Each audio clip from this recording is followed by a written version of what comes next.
What's bizarre is she's trying to frame herself as Miss Black Lives Matter, when in reality, Kamala Harris was the queen of mass incarceration. Kevin Cooper was hours away from receiving lethal injection.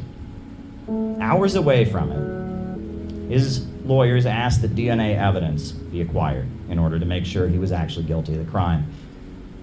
And Kamala Harris's office tried to prevent DNA evidence from being acquired. They wanted Kevin Cooper to be executed, but the governor of California disagreed.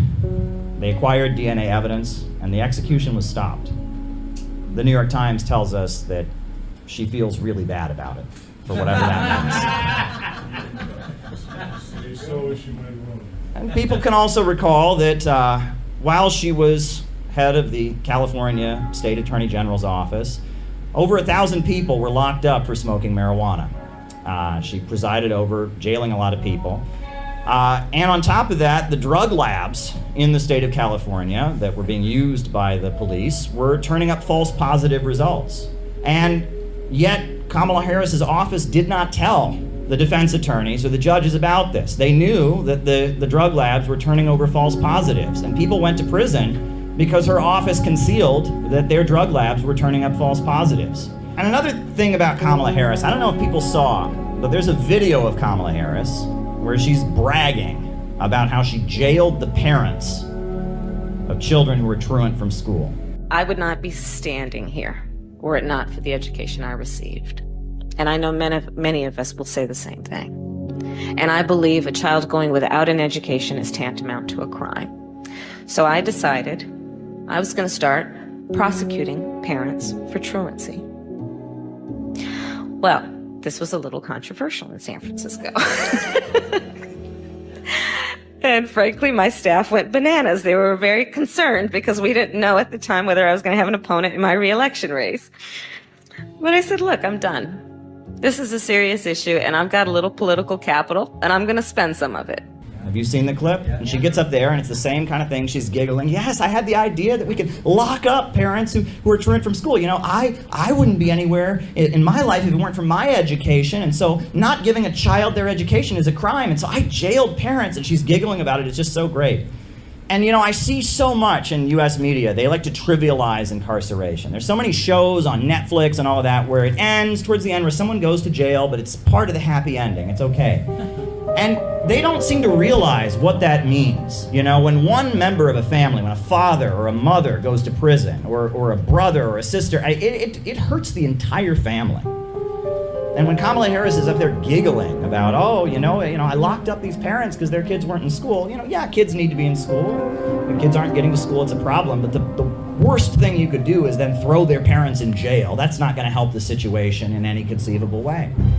But when she's joking about it, and she's laughing about it, Kamala Harris, she says, what did she say? She said, well, I wouldn't be anywhere if it wasn't for my education. It's about her. The big line when she was calling out Joe Biden, when she was trying to contend with Joe Biden in the presidential election, what did she shout at Joe Biden? She shouted, that little girl was me! You know, there was a little girl in California who was part of the second class to integrate her public schools. And she was bused to school every day. And that little girl was me. And then her campaign started churning out T-shirts with the face of 10-year-old Kamala Harris on them. Do you remember this? Yes. It's almost like she wants us to vote for her because she was once a 10-year-old child. I mean, that's what it sounds like. What's particularly interesting is, you know, you remember when Barack Obama was running for president. We knew everything about Barack Obama. We knew all about Barack Obama's pastor. We knew about Barack Obama's father from Kenya. We knew the school he went to in Indonesia. But Kamala Harris, barely anybody knows anything about Kamala Harris. Well, Kamala Harris's mother, who's now deceased, was from India, was a cancer researcher. And Kamala Harris's father, Donald Harris, was a Marxist economist, and is a Marxist economist, a professor at Stanford University. He was an advisor to the government of Michael Manley in Jamaica, and he and Kamala are estranged from one another. He did not attend Kamala's inauguration as vice president. They're not on good speaking terms.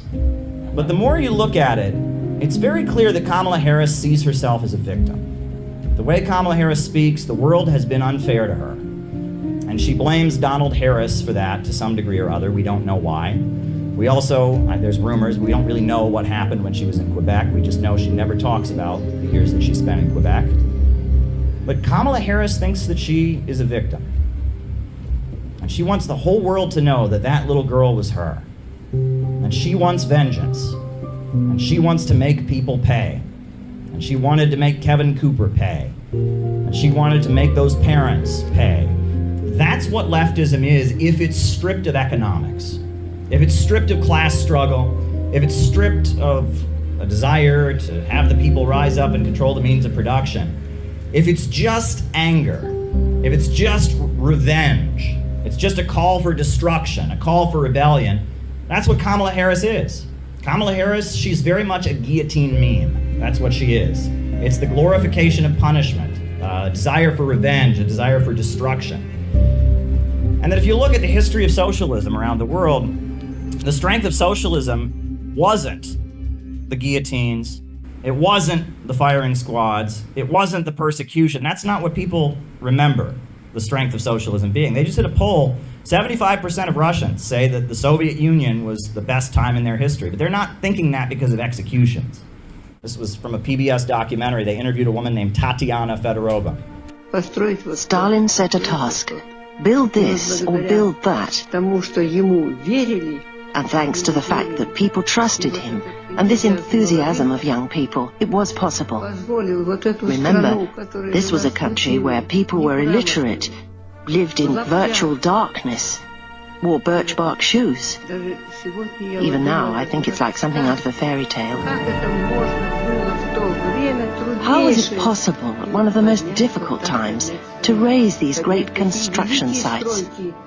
It was only possible through the unity of the people and the love of the people for their idol. And the reason Stalin remains wildly popular in Russia, it's not because he executed people, it's because he mobilized them to build that country up from nothing.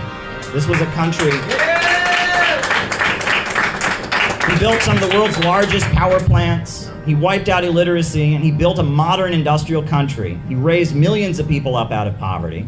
And then they fought off the Nazi invaders, and then they rebuilt the country again, and a few years later they were the first country in outer space. And the strength of socialism was not that it punished people and that it persecuted people, but rather that it enabled people to go out and build and construct. I've said to many people, I'm not a socialist because I want to destroy America. I'm a socialist because I want to save America. And we have to save America from the horrors that are being unfolded by an irrational system where profits come before people. I want to save America. I want to build a better world. If all the apparatus they've created for destroying people, for imprisoning people, for breaking people psychologically, could be utilized to build and to construct, the popular power were put in control of the means of production and control of the state apparatus in the United States, we could build something very, very beautiful. They want you to be mad at Russia and China instead of the looters that are sitting not very far from here off Wall Street, who are actively getting bailouts in the billions, arguably even in the trillions, for their gambling debts. That's what we're here against, and that's why we're taking a stand for freedom of speech, because they're going after the Yahoo movement and anyone who stands against the imperialists, because they know we're a real threat and that's rising. They know we authentically represent the American people. They know that the American people are ready for a change and ready for an end to the wars. And that's why they're cracking down on our First Amendment. They're cracking down on our Fourth Amendment. They're cracking down on all the civil liberties